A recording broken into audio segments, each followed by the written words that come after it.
السلام علیکم. تو آج کی ویڈیو کا ٹاپک ہے excuses the mind will tell you before you take the next step. Mind بہت امیزنگ چیز ہے، لیکن یہ ایک ایکسکیوز میکنگ مشین بھی ہے جو ہمیشہ ہمیں ان کاموں سے روکنے کے لیے کنونس کرتا رہتا ہے جو ہماری زندگی میں بہت اہم کردار ادا کرتے ہیں، اور انہی کی وجہ سے ہماری زندگی میں پازیٹیو چینج آنا ہوتا ہے.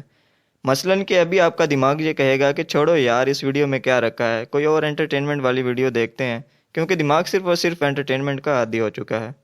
اب یہ سوال ہے کہ مائنڈ ہمیشہ ڈیسیجن کے وقت کنفیوز کیوں ہو جاتا ہے اور ارریشنل ایکسکیوزز کیوں بناتا ہے. اس کی سب سے بڑی وجہ یہ ہے کہ مائنڈ ہمیشہ سکون چاہتا ہے. یہ ڈرتا ہے ڈسکمفرٹ سے، پریشر سے اور چینج سے. مائنڈ ہمیشہ ایک کمفرٹ زون میں رہنے کو ترجیح دیتا ہے، لیکن جب بھی ہم اس زون کو بہت زیادہ اسٹریچ کرنے کی کوشش کرتے ہیں تو مائنڈ ڈیسپریٹلی ہمیں نارمل کنڈیشن کی طرف فورس کرتا ہے اور بڑے عمدہ قسم کے ایکسکیوزز بنا کر ہمیں کسی نہ کسی طرح کنونس کر لیتا ہے، اور ہم اپنی ساری زندگی اس کے ایکسکیوزز کو مان کر سٹیک پہ لگا دیتے ہیں. تو اب ذرا ان ایکسکیوزز کی بھی بات کر لیتے ہیں. Excuse number 1، I can't do it.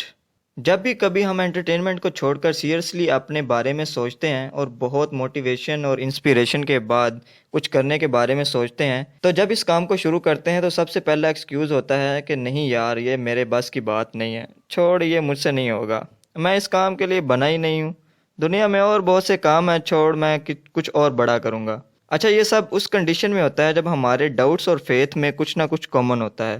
دونوں ہی ہمیں کسی نہ کسی چیز پر بلیو کرنے کو کہہ رہے ہوتے ہیں. فیتھ کہتا ہے کہ یہ کام کر لو، بہت فائدہ ہے، لیکن ڈاؤٹ کہتا ہے کہ نہیں کرنا، چھوڑو، کیا کرو گے، زندگی چل تو رہی ہے آرام سے، آرام کرو، اتنی محنت کرنے سے کیا حاصل کر لو گے. تو بس اب مائنڈ فیصلہ لیتا ہے کہ فیتھ جیتے گا یا doubts. Reason number 2، they can do it but that doesn't apply on me because they have better than me. ہم جب کسی بھی شخص کی سکسیس سٹوری سنتے ہیں تو بہت زیادہ بوسٹ اپ ہو جاتے ہیں.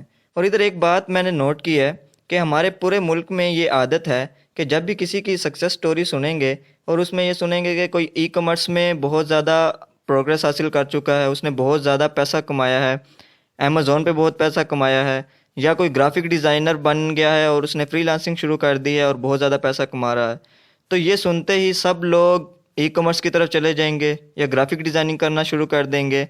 تو ایک ہی طرح کی چیزیں دیکھ کے جس سے بہت لوگ پیسہ کما رہے ہیں اس کی طرف لگ جاتے ہیں. یہ نہیں دیکھتے کہ ان کی نیچر کیا ہے، وہ کس کام کو بہتر سے کر سکتے ہیں، بس جہاں پہ دیکھتے ہیں کہ پیسہ زیادہ ہے اس پہ لگ جاتے ہیں.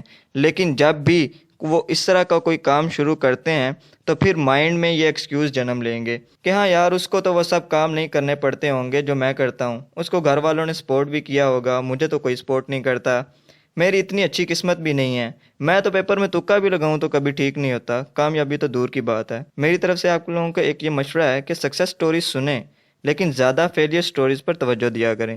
سکسیس سٹوریز بوسٹ اپ کرتی ہیں لیکن کچھ سکھاتی نہیں ہیں. فیلئر سٹوریز آپ کو ہمیشہ کچھ نہ کچھ سکھاتی ہیں اور جو آپ کو انسپائر کرتی ہیں. Reason number 3، life meant to be easier and enjoyed more. زندگی 4 دن کی ہے، آرام سے سکون سے انجوائے کر کے گزارتے ہیں. یہ بات تو میں بھی مانتا ہوں کہ زندگی کو انجوائے کرنا چاہیے، لیکن مصیبت یہ ہے کہ زندگی ہمیشہ کے لیے آسان اور انجوائیبل نہیں ہو سکتی. یہ صرف سستی کے بہانے ہیں. یقین کریں کہ زندگی کا صرف اور صرف ایک حصہ جو بچپن ہے، اس میں یہ دونوں خصوصیات پائی جاتی ہیں، جس میں زندگی انجوائیبل بھی ہوتی ہے اور آسان بھی. جوانی میں زندگی صرف انجوائیبل ہوتی ہے، آسان نہیں. اور بڑھاپے کی زندگی جوانی پہ ڈیپینڈ کر رہی ہوتی ہے. جو جوانی صرف انجوائے کرنے میں گزرے گی، اس کا بڑھاپا نہ تو انجوائے کر سکے گا اور نہ ہی آسانی سے زندگی گزار سکے گا. زندگی میں کوئی شارٹ کٹ نہیں ہے. اگر آپ چمکنا چاہتے ہیں تو سورج کی طرح تپنا ہوگا. Reason number 4، I can do it later. Sure, آپ ہر کام کو بعد میں بھی کر سکتے ہیں، لیکن جب وہ کل آئے گی اس وقت بھی آپ ہی ہوں گے جو اس کام کو کریں گے. تو جس کام کو آپ نے اس دن کل پر چھوڑا تھا، آج بھی آپ اس کو اگلی کل پہ چھوڑیں گے اور وہ کل کبھی نہیں آئے گی. اپنا کام کل پر چھوڑ کر ہم خود ہی پروکرسٹینیشن کی عادت کو ڈیولپ کرتے ہیں. ہمارا دماغ پاسٹ اور فیوچر پر زیادہ کنسنٹریٹ کرتا ہے.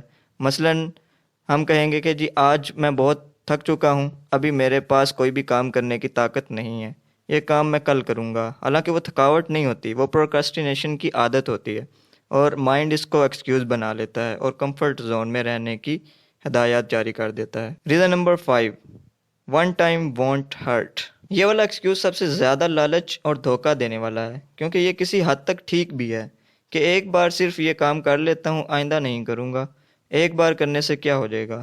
ایک بار سگریٹ پینے سے کیا ہو جائے گا؟ ایک بار شراب پینے سے، جوا کھیلنے سے کیا ہو جائے گا؟ صرف ایک دن ہی کرنے سے یہ چیزیں نقصان نہیں دیا کرتی، جب ان کی عادت ہو جاتی ہے اور ان کی لت لگ جاتی ہے پھر یہ نقصان دیتی ہیں۔ ایک دن آرام کر لیتا ہوں، پھر کل سے ضرور شروع کروں گا۔ ایک دن سے کیا ہوتا ہے؟ ابھی پوری زندگی پڑی ہے، اور وہ زندگی جس کا ایک پل کا بھی بھروسہ نہیں ہے۔ انفارچونیٹلی یہ ایک دن اور یہ ایک بار کئی دن اور کئی بار ہو جاتے ہیں۔ مائنڈ اس چیز کا عادی ہو جاتا ہے، کیونکہ مائنڈ پہلے ہی کمفرٹ چاہتا ہے، اور پھر زندگیاں برباد ہو جاتی ہیں۔ اور واپسی کا جب انسان سوچتا ہے تو مائنڈ ایک اور ایکسکیوز سامنے رکھ دیتا ہے کہ اٹس ٹو لیٹ، بڑی دیر کر دی مہربان سمجھتے سمجھتے۔ Now it's your turn. Comments میں بتائیں کہ آپ کے مائنڈ کے بیک اینڈ پہ کون سی ایکسکیوزز چلتے ہیں، اور ایسا کون سا ایکسکیوز ہے جو آپ کو کچھ بھی کرنے سے روک رہا ہے۔